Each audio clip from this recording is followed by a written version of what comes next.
দক্ষিণখানে দন্তচিকিৎসক সারা রোকসানা পিনু হত্যা মামলায় নতুন মোড়। গ্রিল কাটা জানালার কাছে পাওয়া জুতার ছাপের সূত্র ধরে গ্রেফতার করা হয়েছে নিহতের স্বামীকে।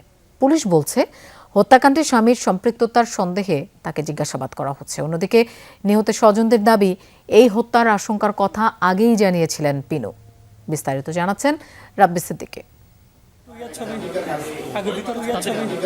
গত বৃহস্পতিবার বিকেলে দক্ষিণখানের বাসা থেকে সারা রোকসানা পিনুর মরদেহ উদ্ধার করা হয়। প্রাথমিকভাবে পুলিশ ও নিহতের স্বামী জানিয়েছিল বাসার গ্রিল কেটে ভেতরে ঢুকে দুর্বৃত্তরা তার স্ত্রীকে হত্যা করে এবং ঘরের মালামাল লুট করে নিয়ে যায়। তবে তদন্তের এক পর্যায়ে গ্রিল কাটা জানালার ভেতরের বারান্দায় একটি জুতার ছাপ পান সিআইডির সদস্যরা। পরে বাসা থেকে উদ্ধার করা এক জোড়া জুতার সঙ্গে সেই ছাপের মিল পাওয়া যায়। পুলিশ জানায় জুতাটি ছিল নিহতের স্বামী সোহেল রানার।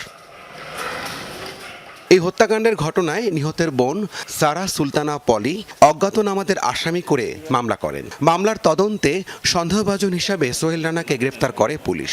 পরে আদালত তাকে 2 দিনের রিমান্ডে নেয়ার নির্দেশ দেন। তবে নিজেকে নির্দোষ দাবি করেছেন অভিযুক্ত সোহেল রানা।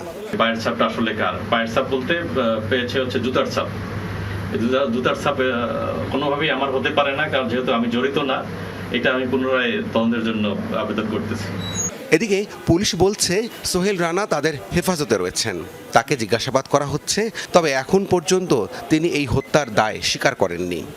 একটাই মাত্র জুতার ছাপ, যদি এখানে কয়েকজন আসতো বা তাদের কয়েকটা ছাপ পাওয়া যেত, তাহলে ভিতর জিনিসটা মানে একটু কোশ্চেন এটা এরাইজ, মানে আমাদের কাছে কোশ্চেন হয়ে দাঁড়াইছে যে বিষয়টা যে জুতার ছাপটা বাইরে কেন, ভিতরে কেন, বাইরে কেন জুতার ছাপ নাই? জুতার ছাপটা তো ওনার হাজবেন্ডেরই।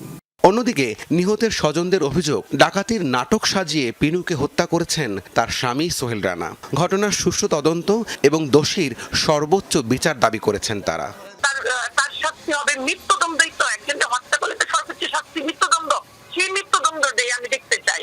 জানা গেছে সোহেল রানা উত্তরা পশ্চিম থানা এলাকার 7 নম্বর সেক্টরের একটি ডেভেলপার প্রতিষ্ঠানের সহকারী ব্যবস্থাপক।